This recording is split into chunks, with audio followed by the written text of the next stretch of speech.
Listen up, patriots, gaytriots, and natriots. We have a new podcast that has dropped. It's called iHip News. It's Monday through Friday, every day, 15 to 20-minute hot takes on the political landscape of the United States of America, always served with a side of petty grievances. We are on all the available platforms, Apple, Spotify, Google, whatever you get your podcasts, and YouTube. Please go rate, subscribe, and review so that we will chart upwards with America's greatest legal mind. Pumps, what does an eagle say? Caw-caw. A little bit more enthusiasm. Caw-caw. That's it. That's Caw-caw. That's the patriotism that this country needs right there.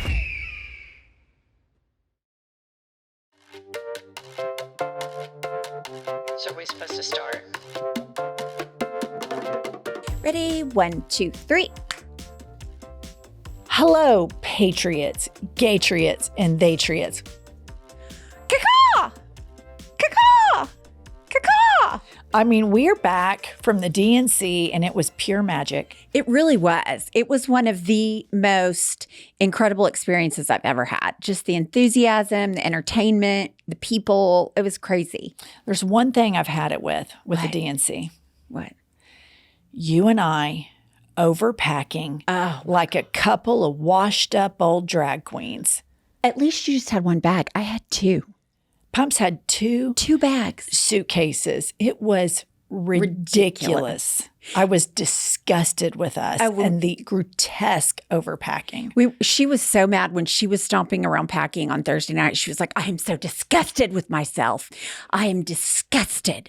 But my favorite part, we're going to give you guys a complete download on the DNC. This is the behind the scenes of the DNC. So everybody knows that Pumps is a chronic vapor.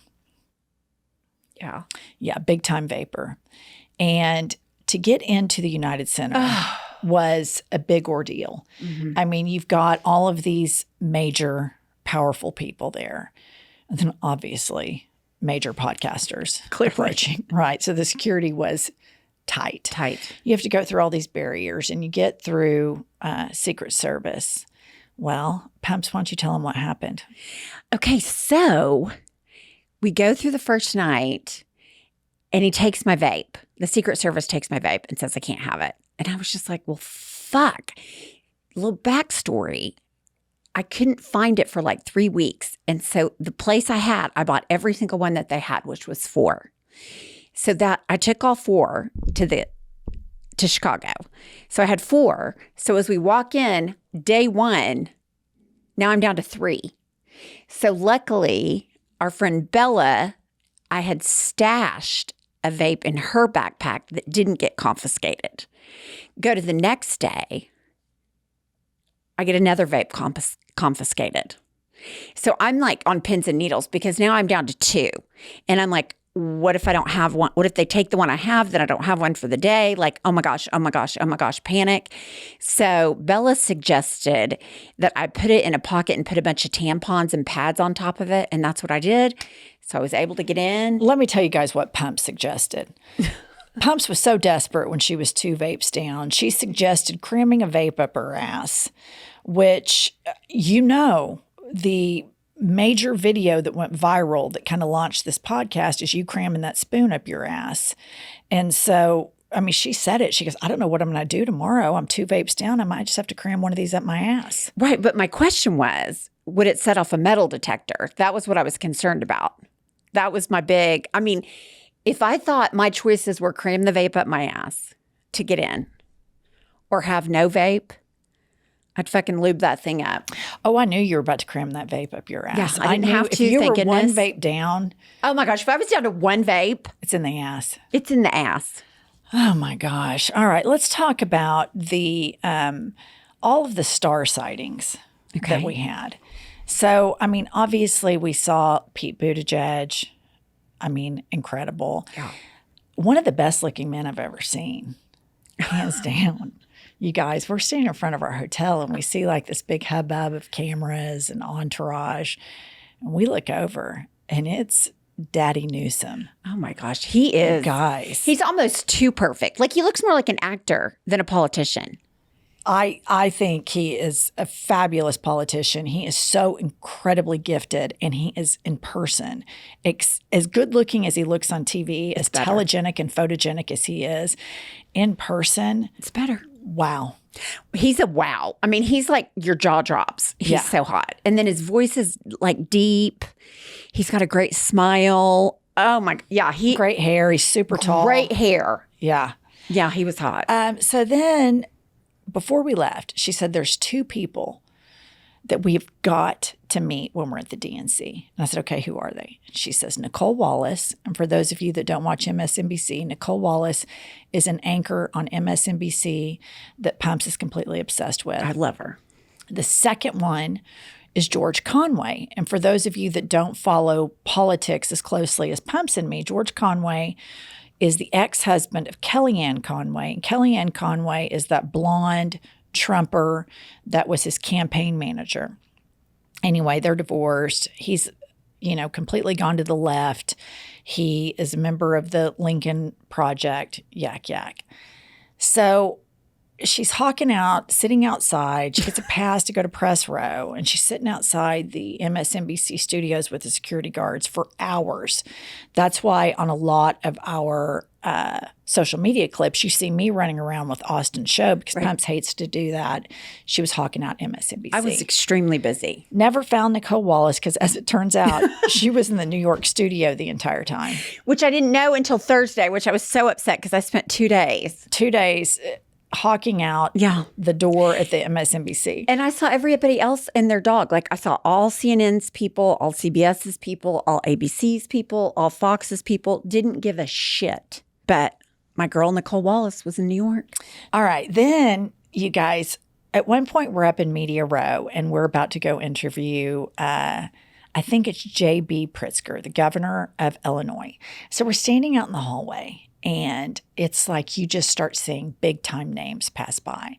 And we see the mother of dragons, Nancy Pelosi. Love her. With her little entourage. And she's just walking through, boss bitching. Total boss bitching. Like nobody's business. And then we're standing there and Jesse Waters comes by. Pumps and I immediately change. We go from like joy to complete like gross. Yeah, pillars of sand. And I saw on his broadcast, like on Instagram, somebody clipped it. And he goes, this is the first day of the DNC. Nobody is like smiling here. Nobody is asking journalists for selfies. And I wanted to be like, yeah, because I remember 2 specific times that you walked by Jesse Waters. And it was an immediate Kegel, recoil, like just a complete gag.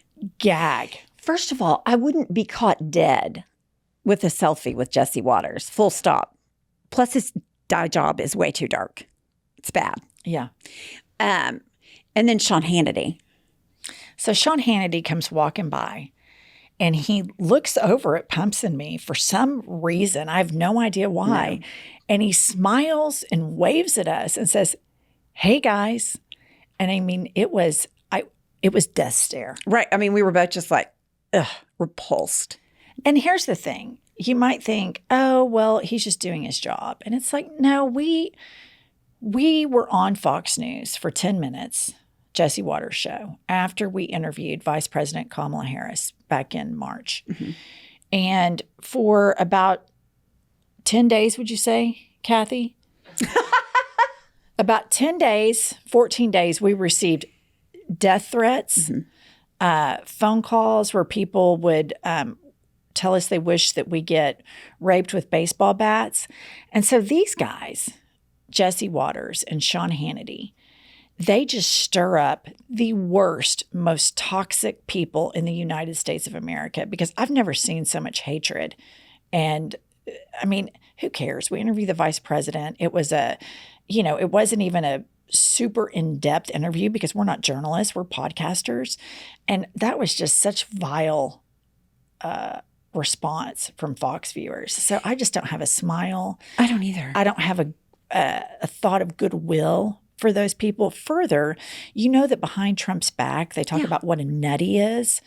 So, yeah, it was full-blown death stare from us. Yeah, we know how they feel about him because we've seen the texts. And they just they go to the lowest common denominator, fear-mongering, hateful, cruel. And then they want to walk around and be like, hey, guys, go fuck yourself. Oh, tell them the imaginary conversation we were going to have. Oh, yeah. So then, of course, after Sean walks by, then we're like, he walks by and we're like, oh, my God, it was the devil himself. And I was like, God, I wish I would have said like, oh, hey, Sean, come here. Let's get a selfie. Just kidding. Go fuck yourself, Sean Hannity. And then Pumps and I can go on, went on and on about that for hours. Yeah. It was pretty funny. And then we hung out with Austin all the time. Austin Show, who we love. We filmed an episode with him that dropped on YouTube. And Austin has fabulous takes on politics. But we ran into leftist Hassan Piker all the time. Everywhere. And Pumps would always want to get a photograph with Hassan. Because he's so cute. And so every time we'd pose, she'd go and put her arm right around him. She'd go, Hassan, put your arm around me so everybody thinks we're in love. And Hassan would just go, okay. And he would just do it. And the great thing about like Hassan and Austin, because they're content creators, They don't give a shit. they'll film anything with you. Right. Hey, let's play Had It or Hit It. Okay. Hey, Austin, I've lost Pumps because she's hawking out MSNBC. Can we run around the DNC and film Had It or Hit It? Okay. Hassan, put your arm around me so everybody thinks we're in love. Okay. I mean, they'll just do anything. Okay. Yeah. Pumps, our ability to suck and then wake up the next day and suck more than the previous day is undefeated. It's unparalleled. We are the champions. If you would like to see how bad we suck, please join us in Seattle in September or New York City in November for, just some world-class shit talking. That's right. Live and in person. That's right. Pumps, I feel like all anyone is talking about are these weight loss jabs and GLP-1s. I mean, everywhere you turn around, people are talking about these GLP-1s, but apparently they're hard to get. Yes. As you know, I have used the GLP-1s and they're really, really helpful because weight loss is really hard. But what's great about hers is you don't have to wait for your medication. And you get a consult with the doctor and they'll tell you exactly which one you need. Listener, Pumps is absolutely correct. Hers is changing women's health care by providing access to GLP-1 weekly injections with the same active ingredient as Ozempic and Wegovy, as well as oral medication kits. Through Hers, weight loss plans are more affordable, with compound GLP-1 injections starting at $199 per month, with a 12-month subscription paid upfront, no hidden fees, no access fees, and no membership fees. Listener, start your free online visit at forhers.com/hadit.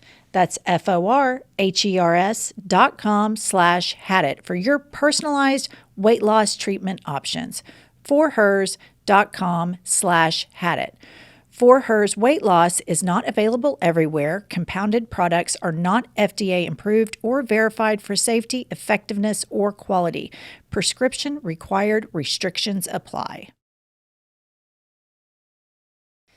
Pumps, I think we had a breakthrough moment when we started selling our merch for our podcast when we discovered Shopify, because it helped us at every stage of this process. There's no question that Shopify made what was overwhelming manageable and did it in such an efficient, user-friendly way. What I love about Shopify is that no matter how big you want to grow, Shopify gives you everything you need to take control and take your business to the next level.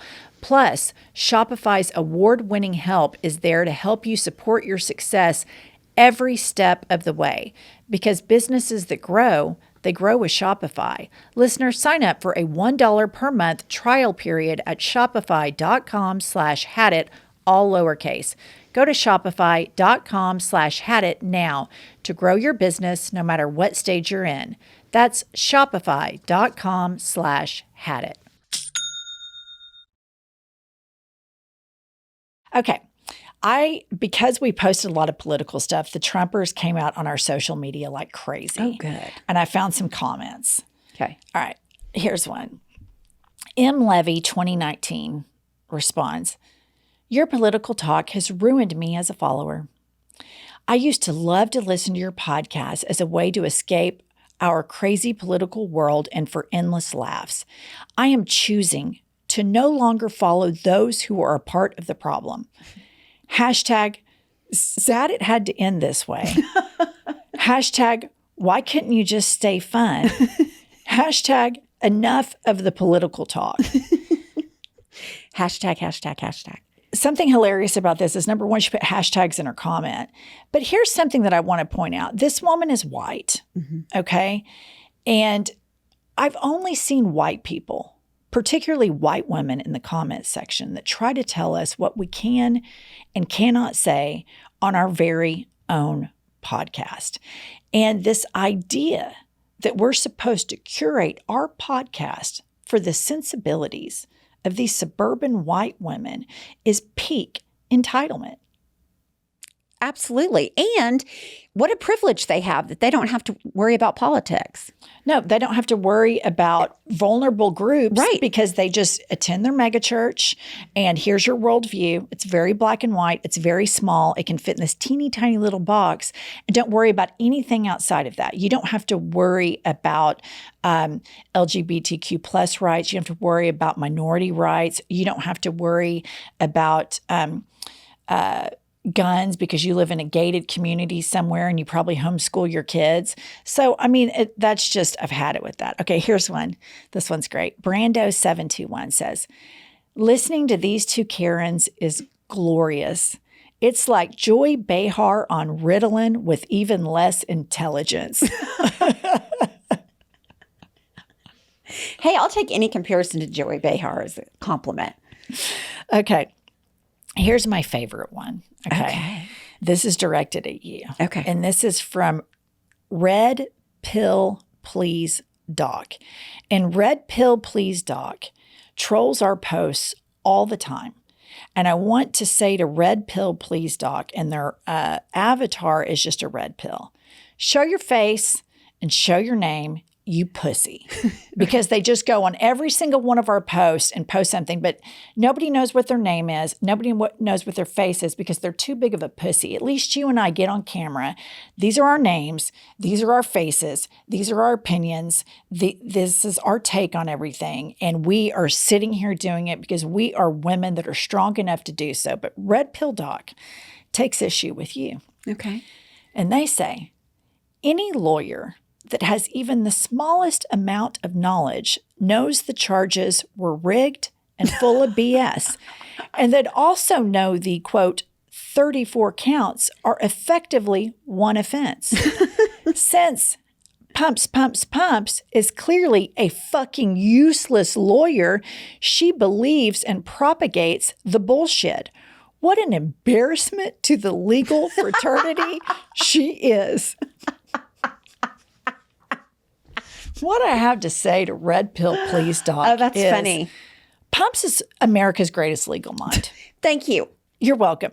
And Pumps shows her face and her name on camera every day.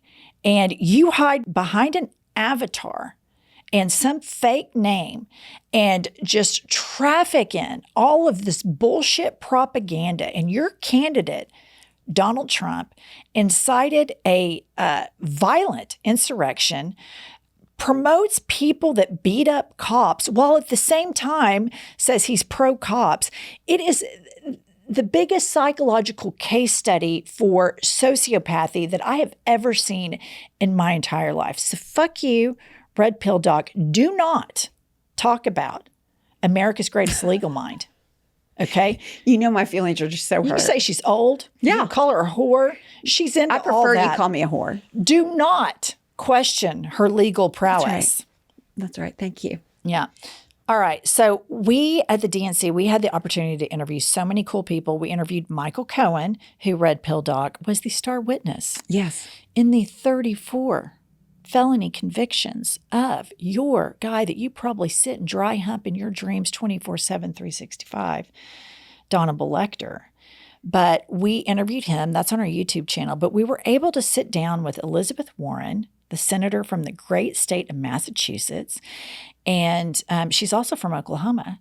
We were able to sit down with her and play a game of Had It or Hit It. Kylie, or should I say Kathy, let's play that clip. Okay, we are here with Senator Elizabeth Warren, a woman with whom we have a lot in common with. And you may think, how do two women from Oklahoma City have something in common with a senator from Massachusetts? Senator? From Oklahoma. That's born right. and raised, born in Oklahoma City. Grew up part of the time in Norman and the rest in Oklahoma City. All right, we're going to play a game with you called Had It or Hit It. Had it or Had hit it means no. Hit it means yes. All right, Got I'm it. ready. Okay.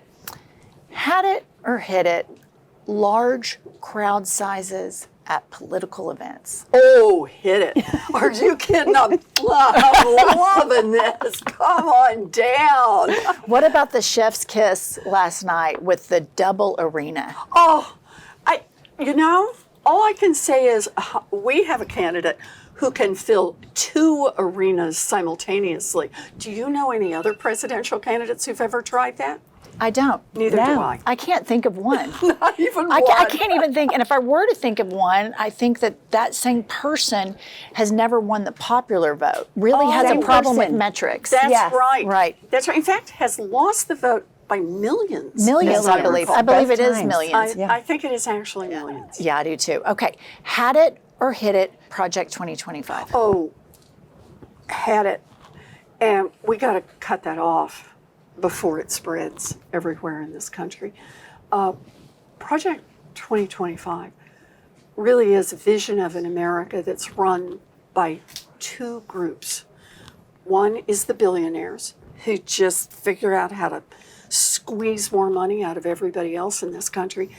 And the other are the extremists who, I get it, they may have a point of view about who should have access to abortion or how people who love people differently from the way they do. I get it, they have that point of view. But they want to control all the rest of us, and they want to put the government in our bedrooms and our examining rooms, and we just can't do that.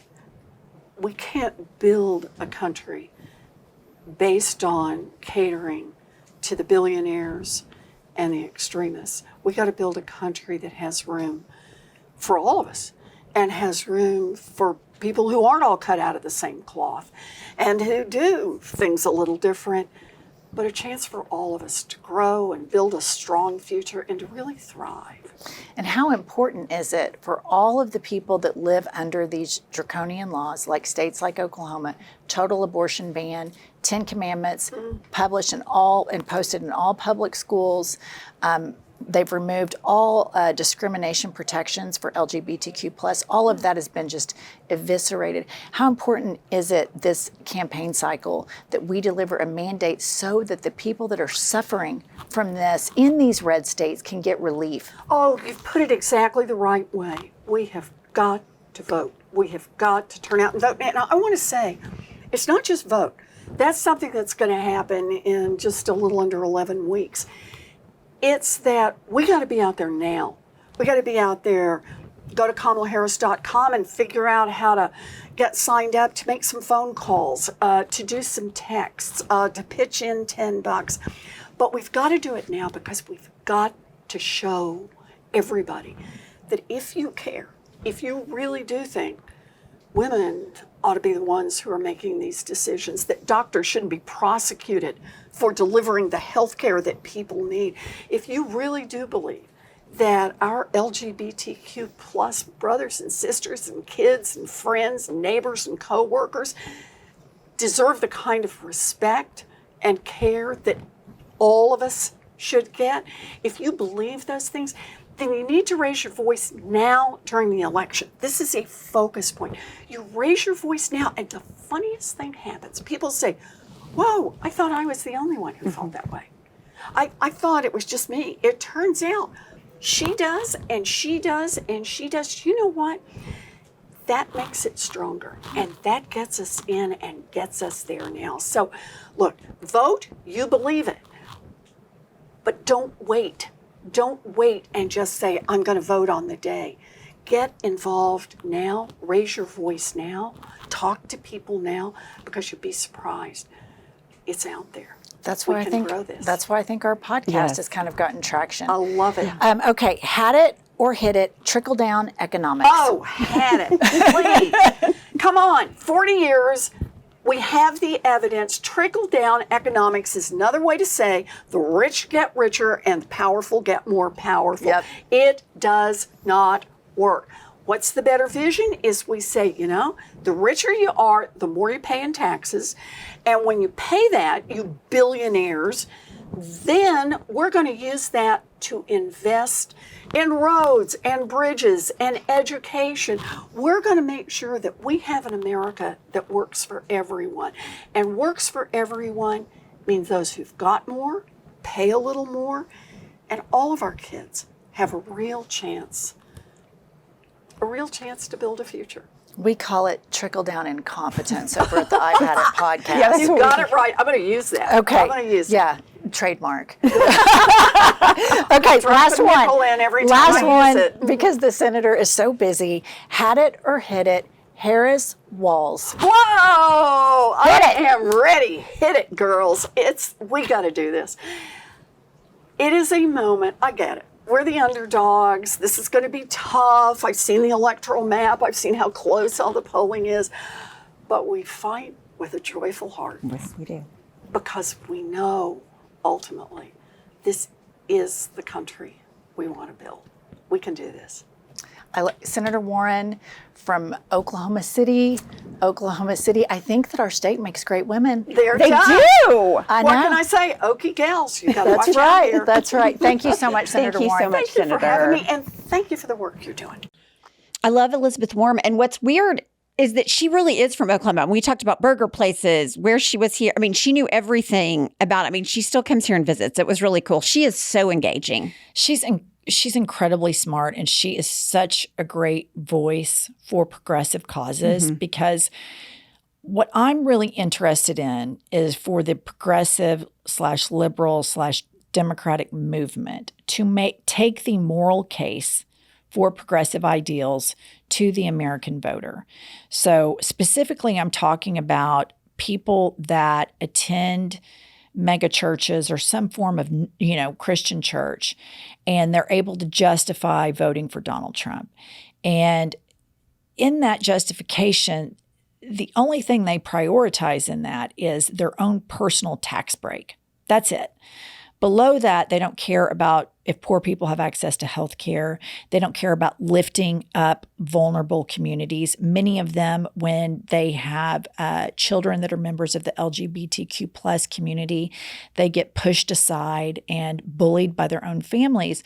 And so I feel like the next step for progressive causes is to take this case, this moral case, to these people who claim moral superiority over the rest of us because they attend a church and tithe there. And Right. I've completely had it with that, as everybody knows. And that are morally bankrupt, ethically bankrupt, and love their dear leader. Yeah, it's Gross. yeah, and it's happening nationwide, not just in Oklahoma, because there's plenty of crazy ass Trumpers in New York, in California, and it is a cancer. These people have a real fundamental problem with cognitive dissonance, how they are able to act like they're so morally superior because they're Christian, while at the same time denigrate and belittle and ridicule people that are vulnerable. And I'll tell you one story about the DNC. So we were walking through the hallways, getting from one place to another, and I hear this younger gentleman, screaming, Jennifer Welch, Jennifer Welch. And I stop and I turn around, and he's kind of out of breath. And he said, I'm not going to say his name, but he says, my name is blank and I'm from North Carolina. And his eyes filled up with tears. And he said, I grew up in rural North Carolina, and my parents are huge Trumpers. They're huge Christians, and I'm gay. And they've just had a really hard time with it. And I was broken and sad and rejected by my parents. And I started listening to your podcast, and it healed me. Hearing two women that sound and look like my parents advocate for me and saying that I have value and that I matter, it healed me. And listener, this was an unintended consequence to our podcast. This is genuinely the way that Pumps and I are as a default setting. We embrace the LGBTQ plus community extra hard because we know that their parents denigrate them and bully them. We embrace minority groups extra hard because we grew up in white suburban America and we know how racist white people are in white circles. So we feel like we have to love those people harder because we know, especially living in a red state where the majority of people here are, oh yeah, I'm a Christian. Yep, I love my country, but only if you look and are a certain way. Right. And so that's why you see liberals in red states are some of the toughest liberals you'll ever meet because we're on the front lines of this hate and this default setting that these people have to further diminish. They use their privilege to further diminish vulnerable groups. And so Pumps and I feel like we have to really hug and lift these groups up. But seeing that friend, that listener from North Carolina, and I just hugged him, and then we took selfies, and then we made a video, and he was smiling. Knowing that that makes a difference to so many listeners is so important to Pumps and me because it's really real. The rejection that members of the LGBTQ plus community get from their families, which is the most painful one, from their churches, from their communities, and then from their politicians. And then you see states like ours that are removing discrimination protections for LGBTQ plus members and for minorities and for women.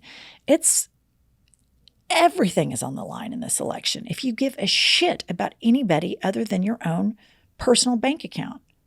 And there's a lot of people, that's all they care about. And they just say it. Oh, I just vote for my finances and that's it. And I can just be a dick on everything else and close my eyes and stick my head in the sand. There's millions of Americans like that, sadly. No, absolutely. And I feel like this election more so than we've ever had because we do have Project 2025. We've had Roe overturned. I mean, like, they're telling us what they're going to do. We have to be so active and get out and support these people. Just because they don't look like us, they have the same value as humans as we do. And they don't want anything more than we have. They just want to be equal. And right. I think anybody that tries to say, oh, well, I'm not for equality or you're just a fucking asshole. Pumps on Saturdays and Sundays after having worked all week and having to be dolled up, I really just want to be in loungewear. But sometimes I like to go run an errand and I need to have loungewear that is comfy at home, but somewhat cute when I'm out and about. And I have found Skims loungewear and it's beyond cute, beyond comfy, and it solved all my problems. There's no secret about how great the products from Skims are. I love my Lounge Soft Sleep set. It is like, I'm so excited to get home and put it on. I love my Lounge tanks because I can wear them to sleep in, or I can pop one on under a blazer to wear while we're filming podcasts. Skims loungewear is loungewear that you can actually wear out of the house. What a game changer. Listener, shop the Skims Soft Lounge collection at skims.com. Now available in sizes XXS to 4X. If you haven't yet, be sure to let them know that we sent you. After you place your order, select podcast in the survey and select I've had it in the drop-down menu that follows.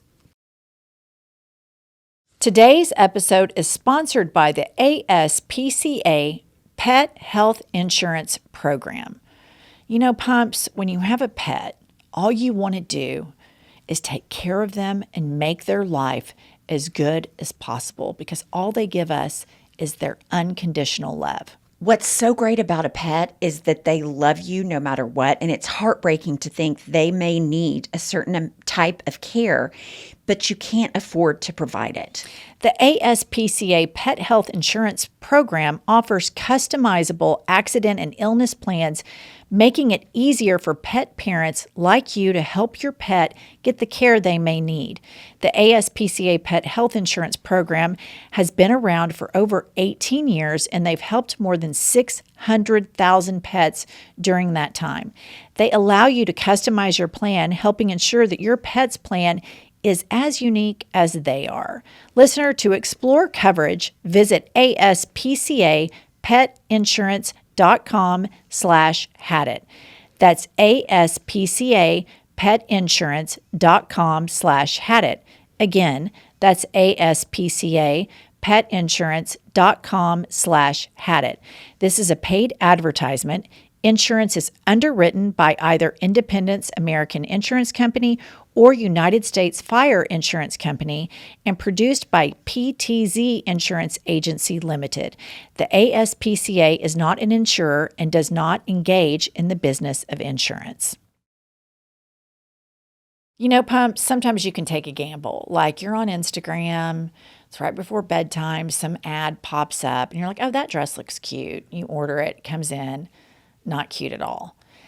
And it's okay, no harm, no foul. But when it comes to picking a doctor, you cannot take any risk whatsoever because it is your health. I absolutely love the ZocDoc app. I've got kids in 3 different cities, and if they get sick, it's so easy to find a reputable, rated specialist that takes my insurance that's close by. Did you know that you can also see their actual appointment openings, choose a time that works for you, and click to instantly book a visit? Plus, ZocDoc appointments happen fast, typically within just 24 to 72 hours of booking. You can even score same-day appointments. Listener, we use ZocDoc and you should too.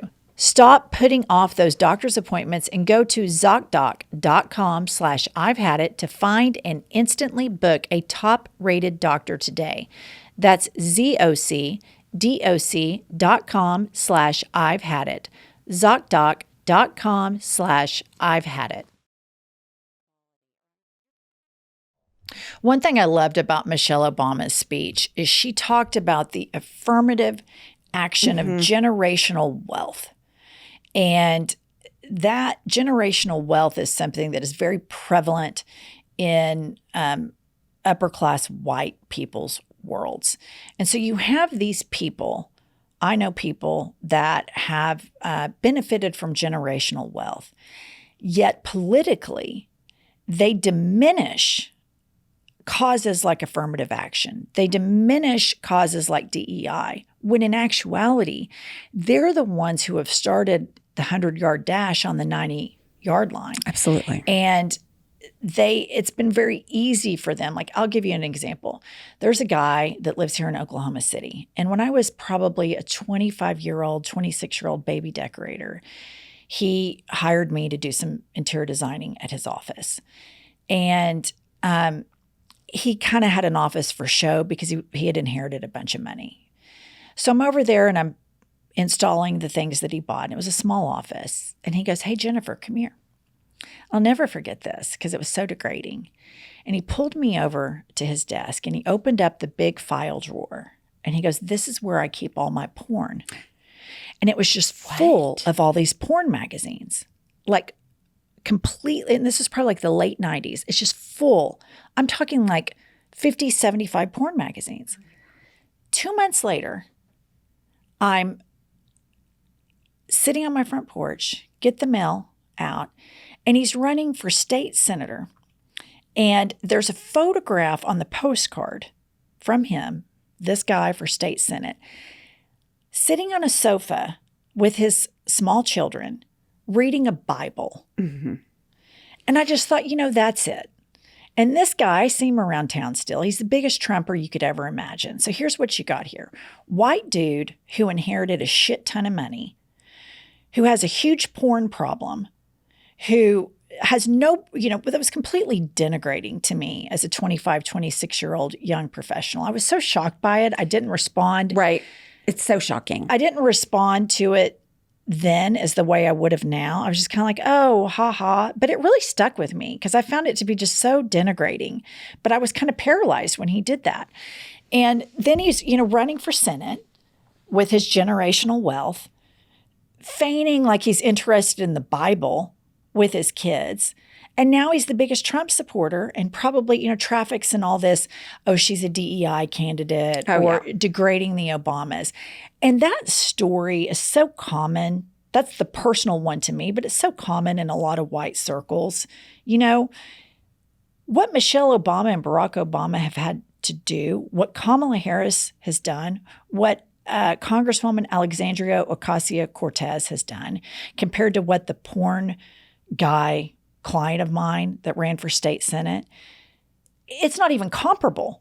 No. It's not even comparable. This guy's barely had to work a day in his life. His office was just for show and probably to get his wife away from him. And clearly we know it was a place where he could look at porn all the time. We know what he was doing at his office. Yeah. And then when he gets home, he fake reads the Bible with his kids. And so, you just see that type of hypocrisy a lot, which is why I'm hopeful this election that if we can take this message of progressive politics for moral reasons, specifically to women, because women have had so much taken away from them because of Trumpism, because of his Supreme Court appointees, I think that we could have a very large electoral mandate. I hope so. I mean, I feel good about it. All right. And in that same vein, and speaking about generational wealth, we interviewed the governor of Illinois, a billionaire, a real billionaire by the name of J.B. Pritzker. And this is what always amazes me about a lot of billionaires that you see, not all, but some. They have all of this wealth. And when they have it, they're still trying to get more. Right. And they vote for policies that give them even more wealth. And they feel so entitled to not have to pay taxes. But you have a contrast to that in J.B. Pritzker, who is demanding a more progressive tax system. And you can see the full interview with J.B. Pritzker on our YouTube channel or on our other podcast, iHip News, if you like to listen versus watch. But we're going to play right now our game of Had It or Hit It with Governor Pritzker. Governor, we want to play a game with you. We always end all of our episodes. It's a game called Had It or Hit It. So if you don't like something, you'll say had it. And if you like it, you'll say hit it. Okay? All right. Had it or hit it, deep dish pizza. Oh, hit it. Are you kidding? We're in Chicago. That's right. All right. I asked a congressman from New York the other day, and it was a big had it. I'll tell you his name after they're the wrong, podcast. though. Those guys from New York don't even know pizza. They don't understand pizza. Okay. Had it or hit it, public education. Oh, hit it. We need to help. In fact, we need to do a lot more for public education. Yep. All right. Had it or hit it, book banning. Well, had it. And we actually passed a ban on book bans. I love that. I love that. Oh, that's like a reverse ninja move, right? Exactly, Way to go, guys. They don't know what to do with it. Their eyes are going like this, because the right wing, because they don't. What do you mean you ban book bans? I can't ban books anymore? Yeah. History is never kind to the book banners. No. Never, It ever. It never ends well, does it? Okay. Had it or hit it, Oprah. Hit it. And I say that just hesitantly a little bit because, she used to live in Chicago. We loved her here. Then she got up and left, and I was very disappointed that she left because she was an advocate for Chicago. Yes. So, but I look, she's special. She is. She is. She gave a great speech and endorsement. So, hit it. Okay. Had it or hit it, we just spoke about this, but I have to get it on the record, Governor. Had it or hit it, J.D. Vance. Well, had it. And by the way, they should hide him. Is that another category? He's his own category. Hide him. It should be, yeah. It's so like they kinda cringy. are. Watching him campaign is so cringy. And, if you notice DeSantis and you notice J.D. Vance, they try to be Trump and they face plant. Whenever we finally rid ourselves of Trumpism, we're still going to have a problem with the existing cult. But the ones that try to mimic him, Lion Ted, Trump's words, not mine. We call him Governor Kitten Hills because he wears the platform heels. DeSantis. That's what we call him on our podcast. I know. But, they are never able to, they don't have the riz. As much as I dislike Donald Trump, he has a little bit of crazy riz.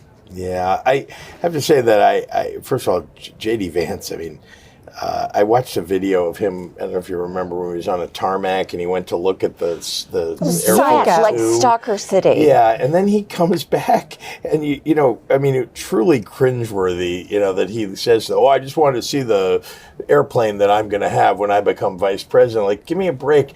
This is what you think people want to hear the next vice president is going to do, is like, you want the big plane? That's why you want to be vice president? He's a douche. There's something It's so bad. weird about the guy, right? I mean, really unusual.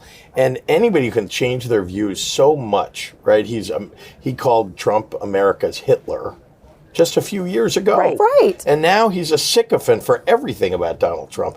We don't know this. I mean, the frightening thing is, a couple of years from now, what are his views going to be? Right. Oh, exactly. Okay, last one. Yes. Had it or hit it, Kamala Harris and Tim Walz. Oh, hit it hard, I might add. I love these people. I mean, really. And again, anybody who watched Tim Walz last night, he's got kind eyes. If you just put aside everything he said, and he talked about the pep talk that he wanted to give everybody. You know, he's not a great speaker, but he wants to give a pep talk. Fantastic. A former coach. Yeah, and then his family, like I said, you know, he cares so much about his family. You can feel it. You can see, and I've known him for a few years because we got elected at the same time. We're both very involved in the Democratic Governors Association and the National Governors Association. And I like him. I want to go out for a beer with him all the time because he's a great guy. And that's not a feeling you get about the folks on the other side. Would you want to spend any time with either one of them? Like, oh, I'd like to learn more about J.D. Vance. No, I know too much about J.D. Vance already. J.D. Vance is the type of guy, if you're at a party and you're going into a room and he's sitting in there, you would turn around and go to avoid. He's the guy you avoid. That's right. Yeah. And let me say about Kamala Harris, you know, I think that back when Hillary was running, and I was very involved in her campaign, and I so admire her. Oh, I do too. But, you know, back then there was this sense that, well, you know, a woman can't be too tough because then, you know, she'll be considered inappropriately tough, right? Like, but men, they can all be tough and everybody gives them credit for it. That was kind of the talk of 2016, I think, if you recall, that Hillary had to, you know, somehow moderate being, you know, strong. I think the country has gotten over, I should knock on wood, but I think the country has gotten over that view. And that Kamala Harris is a kind and good person. She's also strong and tough. And one thing that people like about Donald Trump, even if they don't like the things he says or does, is they think because he sounds like a bully and he says tough things that he's strong. But Kamala Harris is strong in a way that combines with kind. And you get a sense of somebody who's getting things done, prosecuting the case or prosecuting the endeavor of standing up for working families, right? And she's doing that with a certain toughness and charisma.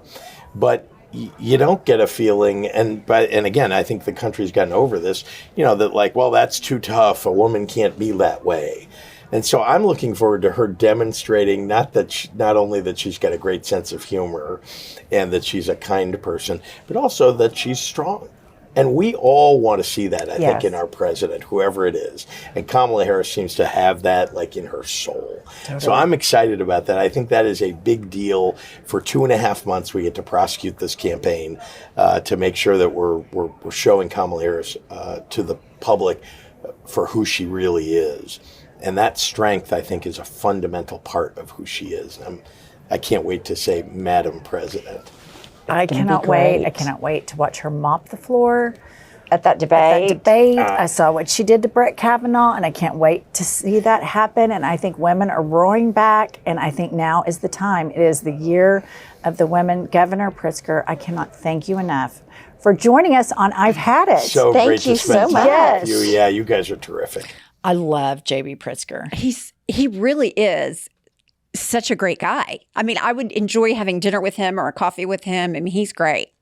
I wonder what it's like to have a governor that can say, I advocate for every person in my state. Because we don't have that. We don't have that here. We do not have that. Okay, what I was going to bring up, and I completely forgot, is at the DNC, took back the American flag. in a big way. Okay. I kind of think they were listening to the podcast. Okay, I was going to say, should we do a victory lap or not? Here, I kind of think so. here, let's flex a little bit. Flex a little bit. Okay, it was months ago. Kylie, wasn't it months ago? It was months ago. We said we're taking back patriotism and we're taking back the flag. And we started the caw, we started the patriot, we started the gatriot. We've been beating this mantra for months. I think it's time for a little victory lap. Yeah, I mean, obviously, DNC organizers are big listeners because we took that flag right back. And everybody, when I would see interviews, they'd say the Democratic Party's taking back patriotism, taking back the flag. And I was like, You're welcome. you're welcome. Anyway, it was super fun. You guys, this is so important to us. And I dedicate this episode to every person in the comment section that says, quit talking about politics. This episode is exclusively dedicated to your fragile, triggered little selves, because show your faces, show your names, and let's take a look at your lives, because I just think it is just peak entitlement to walk onto somebody's page and tell them to curate their program for your personal sensibilities. Yeah. And Trigger City, man. Oh, yeah. Yeah. All right. Listen, follow our new podcast, iHip News. It is daily 10 to 15, sometimes 20 minutes, hot takes on the news of the day, Monday through Friday. Follow us on Patreon. Check out our link tree because the tour is revving back up. And is there anything else, Pumps? Caw-caw. All right. All right. See you next Tuesday and Thursday.